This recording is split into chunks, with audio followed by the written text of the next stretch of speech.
ওম শান্তি। আজি ৮-২-২০২৫ বৰ্ষৰ প্ৰাতঃ মুৰলী। ওম শান্তি। বাপ দাদা মধুবন। আজি বাবাই কৈছে, মৰমৰ সন্তানসকল, তোমালোক হৈছা ঈশ্বৰৰ সহায়কাৰী প্ৰকৃত মুক্তি বাহিনী। তোমালোকে সকলোকে শান্তিৰ চেলভেশ্যন অৰ্থাৎ আলম্বন দিব লাগে।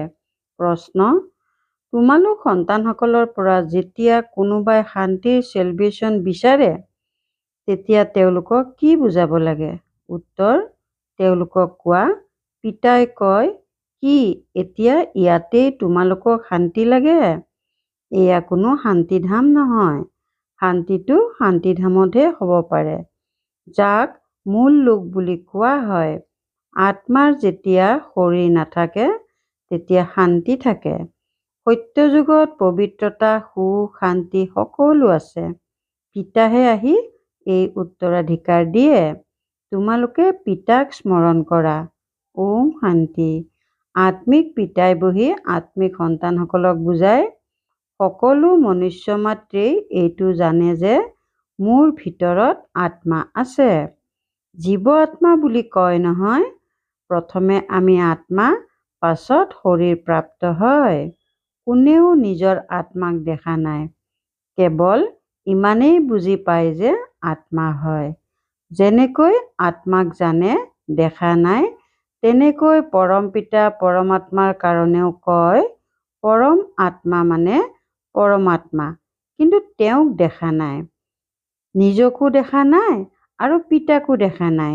এনেকৈ কয় যে আত্মাই এটা শৰীৰ এৰি অন্য এটা লয়, কিন্তু যথাৰ্থ ৰীতিৰে নাজানে। 84 লাখ যোনি বুলিও কৈ দিয়ে, বাস্তৱত হৈছে 84 জন্ম। কিন্তু এইটোও নাজানে যে কোনটো আত্মাই কিমান জন্ম লয়। আত্মাই পিতাক আহ্বান জনায়, কিন্তু দেখা নাই আৰু যথাৰ্থ ৰীতিৰে নাজানেও। প্ৰথমতেতো আত্মাক যথাৰ্থ ৰীতিৰে জানিলেহে পিতাক জানিব পাৰিব। নিজকেই নাজানে তেন্তে বুজাব কোনে? ইয়াকেই কোৱা হয় আত্ম উপলব্ধি কৰা। সেয়াও পিতাৰ অবিহনেতো কোনেও কৰাব নোৱাৰে। আত্মা কি, কেনেকুৱা, ক'ৰ পৰা আহে, কেনেকৈ জন্ম লয়, কেনেকৈ ইমান সূক্ষ্ম আত্মাত 84 জন্মৰ ভূমিকা নিহিত হৈ আছে, এয়া কোনেও নাজানে। নিজকেই নাজানে, গতিকে পিতাকো নাজানে। এই লক্ষ্মী নাৰায়ণো মনুষ্যৰে পদবী নহয় জানো? এওঁলোক এই পদবী কেনেকৈ পালে, এয়া কোনেও নাজানে। মনুষ্যই জানিব লাগে নহয়। এনেকৈ কয় যে এওঁলোক বৈকুণ্ঠৰ মালিক আছিল, কিন্তু তেওঁলোকে এই মালিকীস্বত্ব ল'লে কেনেকৈ? আকৌ কলৈ গ'ল? একোৱেই নাজানে। এতিয়া তোমালোকেতো সকলো জানা, আগতে একোৱেই নাজানিছিলা। যেনেকৈ শিশুৱে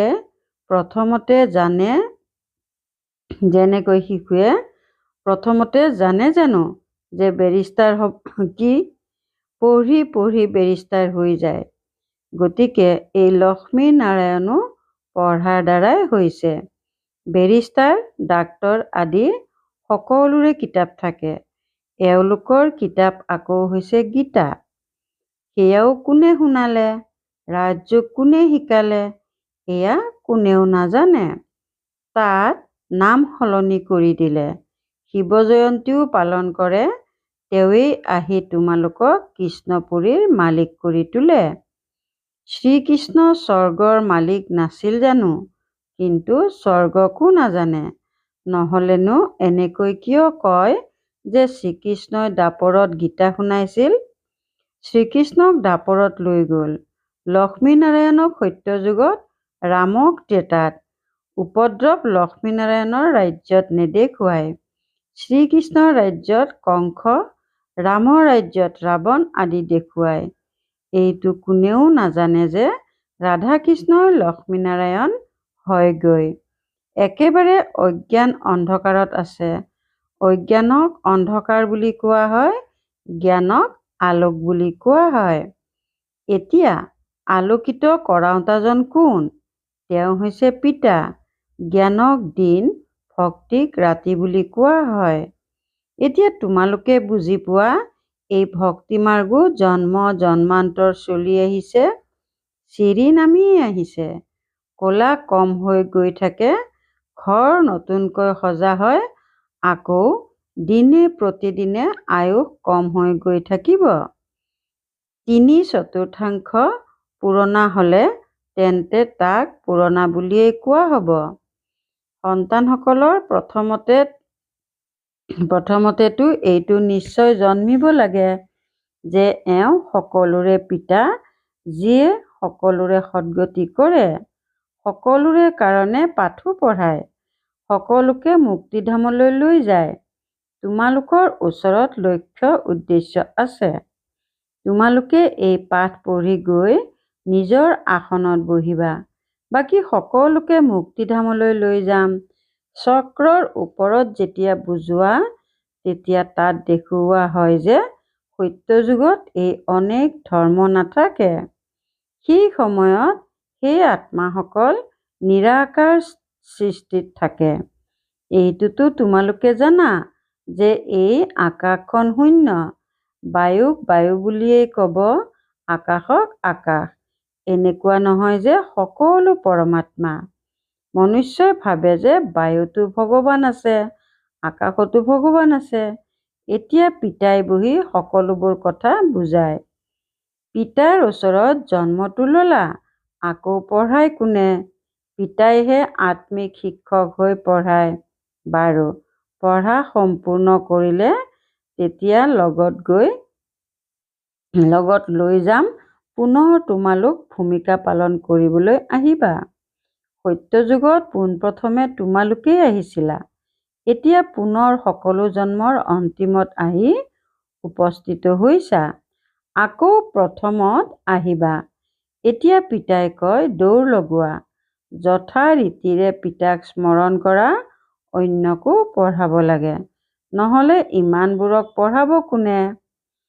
পিতাৰ নিশ্চয় সহায়কাৰী হ'ব নহয়। ঈশ্বৰৰ সহায়কাৰী বুলিও গায়ন আছে। ইংৰাজীত কয় চেলভেশ্যন আৰ্মি। কিহৰ চেলভেশ্যন লাগে? সকলোৱে কয় শান্তিৰ চেলভেশ্যন লাগে। বাকী তেওঁলোকে জানো শান্তিৰ চেলভেশ্যন দিয়ে? যিয়ে শান্তিৰ চেলভেশ্যন বিচাৰে তেওঁলোকক কোৱা। পিতাই কয়, এতিয়া ইয়াতেই তোমালোকক শান্তি লাগে নেকি? এয়া জানো শান্তিধাম? শান্তিটো শান্তিধামতহে হ'ব পাৰে, যাক মূল লোক বুলি কোৱা হয়। আত্মাৰ শৰীৰ নাথাকিলে তেতিয়া শান্তিত থাকে। পিতাহে আহি এই উত্তৰাধিকাৰ দিয়ে। তোমালোকৰ ভিতৰতো বুজাবলৈ বহুত যুক্তি লাগে। প্ৰদৰ্শনীত যদি আমি থিয় হৈ সকলোৰে বুজনি শুনো, তেন্তে বহুতৰে ভুল ওলাব, কিয়নো বুজাওতাসকল ক্ৰমানুসৰি হয়। সকলোৱে যদি একৰস হয়, তেন্তে ব্ৰাহ্মণীয়ে এনেকৈ কিয় লিখে, অমুক আহি ভাষণ দিয়ক। হেৰৌ, তুমিওতো ব্ৰাহ্মণ নোহোৱা জানো? বাবা, অমুক মোতকৈ বুদ্ধিয়ক। বুদ্ধিমত্তাৰ দ্বাৰাই মনুষ্যই পদমৰ্যাদা পায় নহয়। ক্ৰমানুসৰিতো হয়েই। যেতিয়া পৰীক্ষাৰ ফলাফল ওলাব, তেতিয়া তোমালোকৰ নিজে নিজে সাক্ষাৎকাৰ হ'ব, তেতিয়া বুজিবা মইতো শ্ৰীমতত নচলো। পিতাই কয়, কোনো ধৰণৰ বিকৰ্ম নকৰিবা, দেহধাৰীৰ প্ৰতি আকৰ্ষণ নাৰাখিবা। এয়াতো 5 তত্ত্বৰে গঠিত শৰীৰ নহয় জানো? 5 তত্ত্বক জানো পূজা নতুবা স্মৰণ কৰিব লাগে? লাগিলে এই দুচকুৰে চোৱা, কিন্তু স্মৰণ পিতাক কৰিব লাগে। আত্মাই এতিয়া জ্ঞান প্ৰাপ্ত কৰিছে। এতিয়া আমি ঘৰলৈ যাব লাগে, পুনৰ বৈকুণ্ঠলৈ আহিম। আত্মাই বুজি পাই চাব নোৱাৰে, তেনেকৈ এওঁ বুজিব পাৰে। অৱশ্যে হয়, দিব্য দৃষ্টিৰে নিজৰ ঘৰ বা স্বৰ্গক চাব পাৰে। পিতাই কয়, সন্তানসকল, মনমনা ভৱ, মধ্যাজী ভৱ মানে পিতা আৰু বিষ্ণুপুৰীক স্মৰণ কৰা। তোমালোকৰ লক্ষ্য উদ্দেশ্যই হৈছে এইটো। সন্তানসকলে জানে আমি এতিয়া স্বৰ্গলৈ যাব লাগে। বাকী সকলো মুক্তিধামলৈ যাব। সকলোৱেতো সত্যযুগত আহিব নোৱাৰে। তোমালোকৰ হৈছে দৈবী ধৰ্ম। এয়া হৈ গ'ল মনুষ্যৰ ধৰ্ম। মূল লোকততো মনুষ্য নাই। ইয়াত হৈছে মনুষ্যৰ সৃষ্টি। মনুষ্যহে তমোপ্ৰধান আকৌ সতোপ্ৰধান হয়।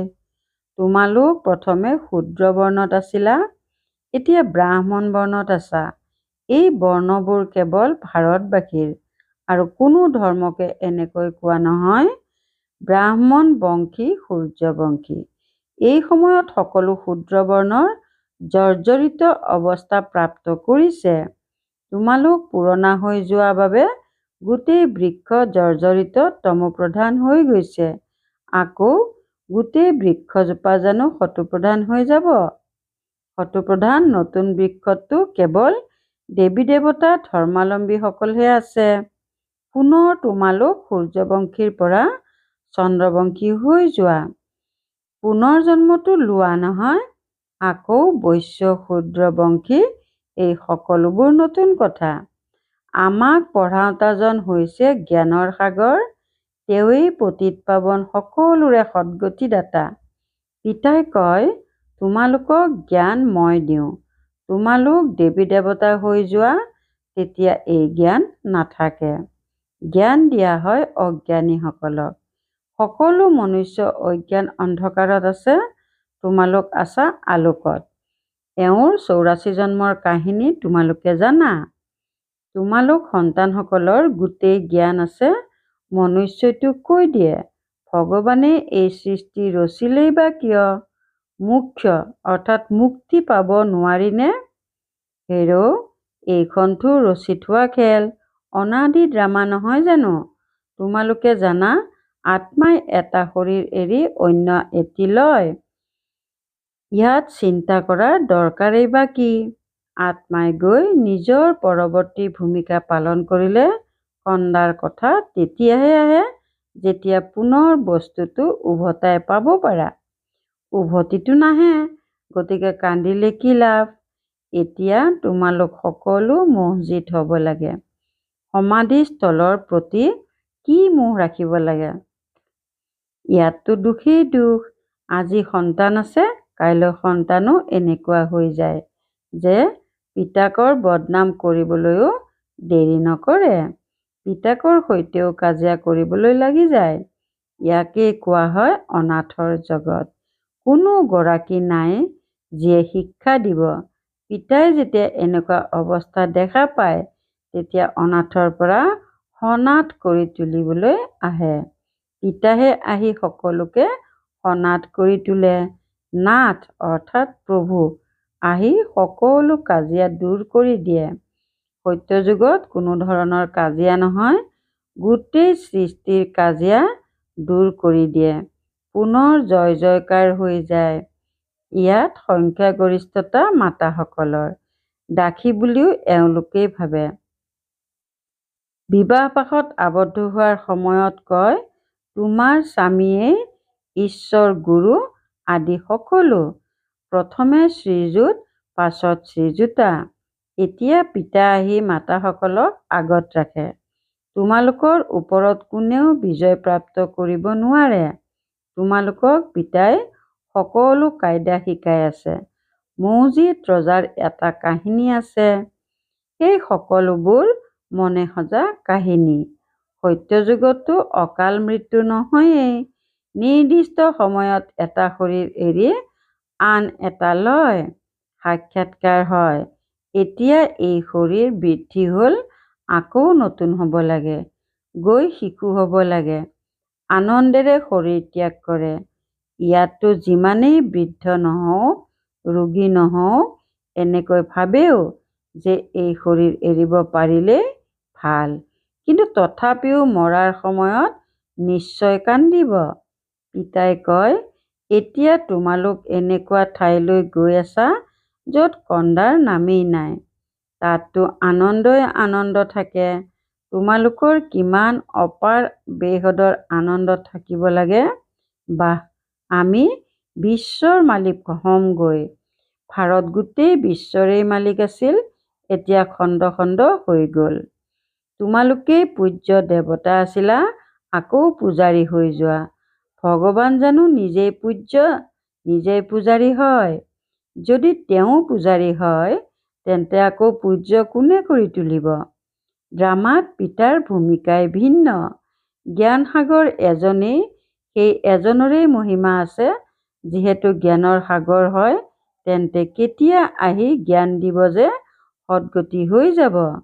নিশ্চয় ইয়ালৈ আহিব লাগিব। প্ৰথমতেতো বুদ্ধিত এইটো বহুৱাই দিয়া যে আমাক পঢ়াওঁতাজন কোন? ত্ৰিমূৰ্তি গোলক অৰ্থাৎ সৃষ্টি চক্ৰ আৰু বৃক্ষ, এয়া হৈছে মুখ্য চিত্ৰ। বৃক্ষক দেখা লগে লগে ততালিকে বুজি পাব, মইতো অমুক ধৰ্মৰ, মই সত্য যুগত আহিব নোৱাৰোঁ। এই চক্ৰটো বহুত ডাঙৰ হ'ব লাগে, লিখনিও পূৰা হ'ব লাগে। শিৱ বাবাই ব্ৰহ্মাৰ দ্বাৰা দেৱতা ধৰ্ম অৰ্থাৎ নতুন সৃষ্টি স্থাপনা কৰি আছে। শংকৰৰ দ্বাৰা পুৰণি সৃষ্টিৰ বিনাশ, পুনৰ বিষ্ণুৰ দ্বাৰা নতুন সৃষ্টিৰ প্ৰতিপালন কৰায়। এইটো সিদ্ধ হৈ যাওক। ব্ৰহ্মাই বিষ্ণু, বিষ্ণুৱে ব্ৰহ্মা, দুয়োৰে সংযোগ আছে নহয়। ব্ৰহ্মা সৰস্বতীয়ে আকৌ লক্ষ্মীনাৰায়ণ হয়। আৰোহণ কলা এটা জন্মত হয়, তাৰ পাছত অৱৰোহণ কলাত 84 জন্ম লাগে। এতিয়া পিতাই কয়, সেই শাস্ত্ৰ আদি শুদ্ধ নে মই শুদ্ধ? প্ৰকৃত সত্যনাৰায়ণৰ কথাটো মই শুনাওঁ। এতিয়া তোমালোকৰ নিশ্চয়তা আছে যে সত্য পিতাৰ দ্বাৰা আমি নৰৰ পৰা নাৰায়ণ হৈ আছো। প্ৰথম মুখ্য এইটো এটা কথা যে মনুষ্যক কেতিয়াও পিতা, শিক্ষক, গুৰু বুলি কোৱা নহয়। গুৰুক জানো কেতিয়াবা বাবা বা শিক্ষক বুলি ক'ব? ইয়াততো শিৱ বাবাৰ ওচৰত জন্ম লোৱা, আকৌ শিৱ বাবাই তোমালোকক পঢ়াই পুনৰ লগত লৈও যাব।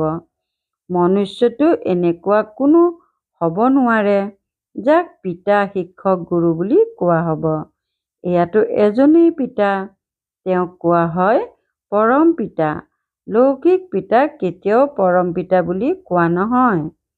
সকলোৱে স্মৰণ তথাপিও তেওঁকেই কৰে। তেওঁ পিতাটো হয়েই।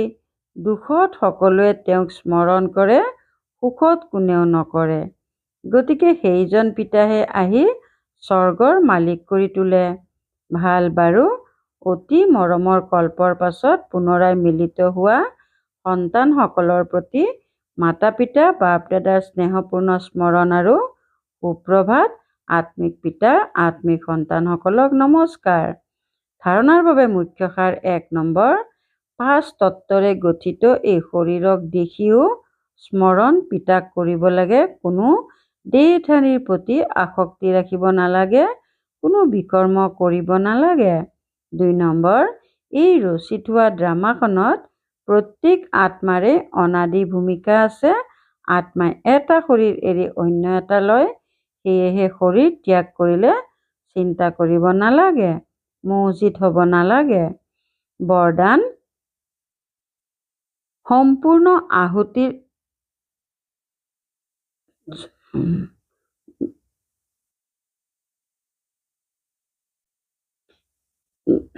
2 নম্বৰ, এই ৰচি থোৱা ড্ৰামাখনত প্ৰত্যেক আত্মাৰে অনাদি ভূমিকা আছে। আত্মাই এটা শৰীৰ এৰি অন্য এটা লয়, সেয়েহে শৰীৰ ত্যাগ কৰিলে চিন্তা কৰিব নালাগে, মোহিত হ'ব লাগে। বৰদান, সম্পূৰ্ণ আহুতিৰ দ্বাৰা পৰিৱৰ্তন সমাৰোহ উদযাপন কৰোঁতা দৃঢ় সংকল্পধাৰী হোৱা। যেনেকৈ প্ৰবাদ আছে, মৰিবলগীয়া হ'লেও ধৰ্ম নেৰিবা। গতিকে যি পৰিস্থিতিয়েই নাহক, মায়াৰ মহাবীৰ ৰূপ সন্মুখত আহি যাওক, কিন্তু ধাৰণা যাতে ত্যাগ নকৰা। সংকল্পৰ দ্বাৰা ত্যাগ কৰা প্ৰয়োজনীয় বস্তুসমূহ সংকল্পৰেও যাতে স্বীকাৰ নকৰা। সদায় নিজৰ শ্ৰেষ্ঠ স্বমান, শ্ৰেষ্ঠ স্মৃতি আৰু শ্ৰেষ্ঠ জীৱনৰ সমৰ্থ স্বৰূপৰ দ্বাৰা শ্ৰেষ্ঠ ভূমিকাধাৰী হৈ শ্ৰেষ্ঠতাৰ খেল কৰি থাকা। দুৰ্বলতাৰ সকলো খেল সমাপ্ত হৈ যাওক। যেতিয়া এনেকুৱা সম্পূৰ্ণ আহুতিৰ সংকল্প দৃঢ় হ'ব, তেতিয়া পৰিৱৰ্তন সমাৰোহ হ'ব। এই সমাৰোহৰ তাৰিখ এতিয়া সংগঠিত ৰূপত নিশ্চিত কৰা। শ্লোগান: প্ৰকৃত হীৰা হৈ নিজৰ প্ৰকম্পনৰ জেউতি বিশ্বৰ বিয়পাই দিয়া। প্ৰকৃত হীৰা হৈ নিজৰ প্ৰকম্পনৰ জেউতি বিশ্বৰ বিয়পাই দিয়া। ওম শান্তি। একান্ত প্ৰিয় হ'বলৈ, একতা আৰু একাগ্ৰতা ধাৰণ কৰিবলৈ আজিৰ অব্যক্ত সংকেত। সাধাৰণ সেৱা কৰা এইটো কোনো ডাঙৰ কথা নহয়, কিন্তু দুখ অশান্তিৰ পৰা মুক্ত কৰা, অনেকতাত একতা অনা, এয়া হৈছে ডাঙৰ কথা। বাপ দাদাই এয়াই কয় যে প্ৰথমে সংগীসকলৰ মাজত সেৱাত, বায়ুমণ্ডলত একমত, এক বল, এক ভৰসা আৰু একতা হওক। ওম শান্তি।